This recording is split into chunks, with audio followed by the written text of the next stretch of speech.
All right, welcome back. U.S. Treasury Secretary Jack Lew appeared on CNBC today, again cracking down on corporate inversions, an area that he says are of deep concern. Take a listen.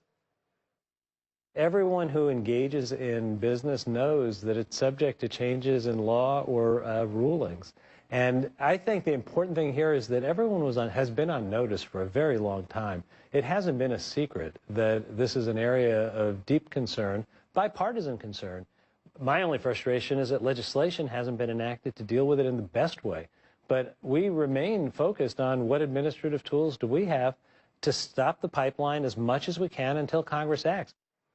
All right, Bill George is still with us, and we're also joined now by CNBC contributor Jared Bernstein. Jared, I think some of the pushback on what Treasury did was maybe even less about inversions themselves and more about sort of the rules of the game being changed midway through the fourth inning. Your reaction to that? I think that that's a fair critique. On the other hand, this is the third of 3 interventions they've done. And as you just heard Secretary Lew say, there's nothing new to what they're doing here. Ever since the Obama administration came on the scene, back when I was working for them, they've been trying to reform the corporate tax code and trying to create very significant speed bumps in this road toward corporate inversion as a system of tax avoidance rather than really tapping some of the benefits of globalization. They haven't been able to do that because they don't have a willing partner in Congress. And I think Jack Lew's right. Just because they have a do-nothing Congress doesn't mean they should have a do-nothing Treasury Department. You know, it's interesting, though, Jared, because I've argued about health care spending. Why we spend so much time talking about spending and not enough time talking about why we're so sick? Why do we consume so much health care? It seems like we're talking about inversions the same way. A lot of talk about the mechanics and less about why would companies need them in the first place.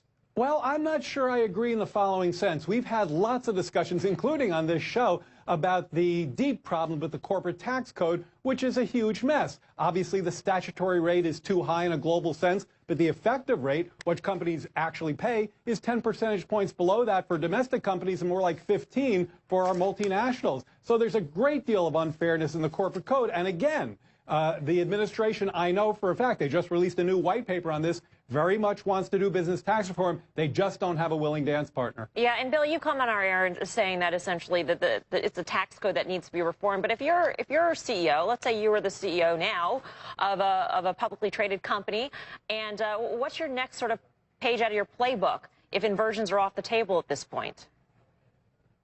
Well, it's not clear, you know, that I'm very concerned about U.S. corporations being taken over by European companies. You know, Pfizer is now worth more to a Roche or a Novartis or a Sanofi than it is to its American shareholders because the tax code's not resolved.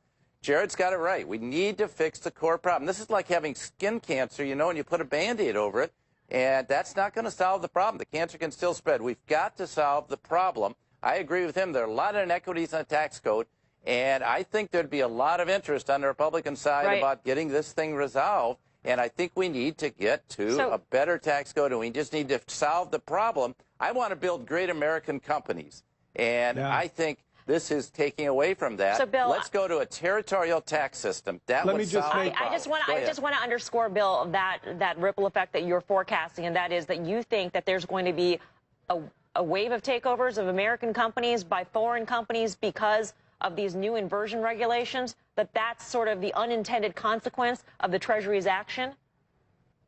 Well, the inversion's the unintended consequence of having a dysfunctional corporate tax system. So I say go to a territorial tax system. Tax people where the money is earned. These companies all pay tax. My former company, Medtronic, pays lots of U.S. tax.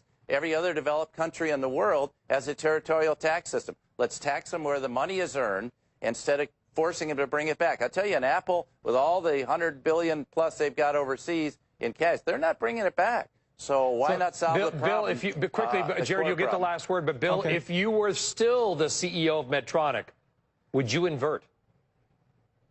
Well, they've already done it with Covidien. They did it for the right reasons. I would only do it if there was a very strong strategic rationale, and it enabled me to invest more in research and development in the United States and do more acquisition in the United States because the cash is freed up, and that's exactly what Medtronic's doing. And the test was when the previous round of inversions went through, It costs Medtronic well, the choice of wait, dropping hold on. it like Jared, last word, please. I got to make 2 points here. First point, hold on, Bill. Last First word, point. Jared. Okay, first point, you said that there are Bill said there are willing Republicans. There are probably some, but there certainly aren't enough to actually either implement corporate tax reform or to build the kind of speed bump that Treasury is trying to do. Secondly, look, the corporate tax code and this inversion problem is one where companies are not taking advantage of globalization in the sense that Bill was just talking about. They're simply moving their IRS tax mailbox overseas, and that's not a good rationale.